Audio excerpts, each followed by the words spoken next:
नमस्कार दोस्तों, तेजस एकेडमी में आपका स्वागत है।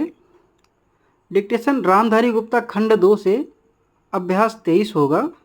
स्पीड 100 शब्द प्रति मिनट रहेगी। शुरू करेंगे 3 सेकंड में। भाइयों और बहनों, आज मुझे बड़ी प्रसन्नता है कि हमारे बड़े बड़े कृषि वैज्ञानिक और कृषि विशेषज्ञ अपने अनुसंधानों के सार राष्ट्रभाषा हिंदी में प्रस्तुत करने के लिए पूरे देश से यहाँ एकत्र हुए हैं। मैं तो हमेशा ही कहता रहा हूँ कि किसानों तक नई जानकारी उनकी ही भाषा में पहुँचाई जा सकती है। आपने अच्छा किया कि श्री गणेश राष्ट्रभाषा हिंदी से किया।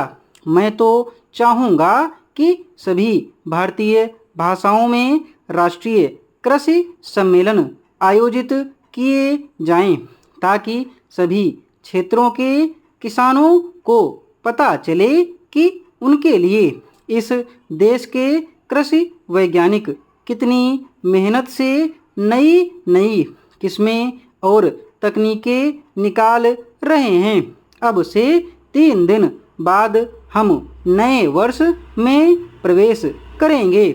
मुझे बताया गया कि सन 1995 के वर्ष को यूनेस्को ने सहनशीलता का वर्ष घोषित किया हुआ था। शायद भारत में इसके बारे में ज़्यादा चहल पहल या चर्चा नहीं हुई, क्योंकि भारत देश और भारतीय लोग तो हैं ही सहनशील। इसमें से भी सबसे ज़्यादा सहनशील हैं किसान। आप खुद हिसाब लगा लो, हर तरह से भारत का किसान संसार का सबसे सहनशील प्राणी सिद्ध होगा। आजकल जाड़ा जोरों से पड़ना शुरू हो गया है, फिर भी उत्तर भारत का किसान शीतलहर की परवाह किए बिना आधी रात को उठकर अपने गेहूं के खेत में पानी लगा रहा है, क्योंकि बिजली कुछ घंटों के लिए आती है। किसान ठंड सहकर फसल उगाएगा और फसल पकते पकते गर्मियाँ शुरू हो जाएंगी, तो जेठ की तपती धूप में वह खेतों में कटाई व मड़ाई का काम करेगा। यह जाड़ा पाला सहना और कड़ी गर्मी में पसीने से लथपथ होकर काम करते रहना, इतनी सहनशीलता बस किसान के बूते की ही है। फिर हिंदी बोलने वाला तो और भी ज़्यादा सहनशील है, हर हाल में जी रहा है। गेहूँ चावल विदेशों में किस भाव बिकता है और हम उसे क्या भाव देते हैं।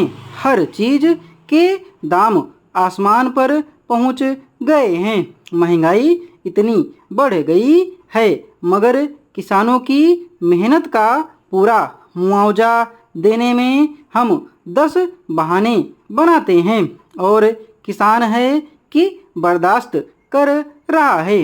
बिजली महंगी हो गई, डीजल महंगा हो गया, संकर बीज महंगा मिलता है, रासायनिक खादें महंगी मिलती हैं, मगर दालों के भाव चढ़ गए तो चिल्लपों शुरू हो जाती है। मेहनत करता है किसान और उसकी मेहनत पर फलते फूलते हैं बिचौलिए, मंडी के दलाल, आलू के चिप्स बनाने वाले व्यापारी, उसकी फसलों का तेल निकालने वाले व्यवसायी। ये सारी बातें सहते हैं हमारे किसान भाई। सो किसान से बड़ा सहनशील और कोई नहीं। कोई आता है तो खराब किस्म का बीज बेच जाता है, तो दूसरा जिप्सम के नाम से मिट्टी बेच जाता है।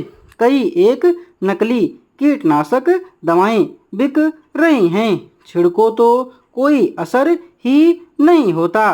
किसान बेचारा सब कुछ सह रहा है। मैं समझता हूँ कि यहाँ जो कृषि वैज्ञानिक हिंदी में अपने शोध पत्र प्रस्तुत कर रहे हैं वे भी बड़े सहनशील होंगे।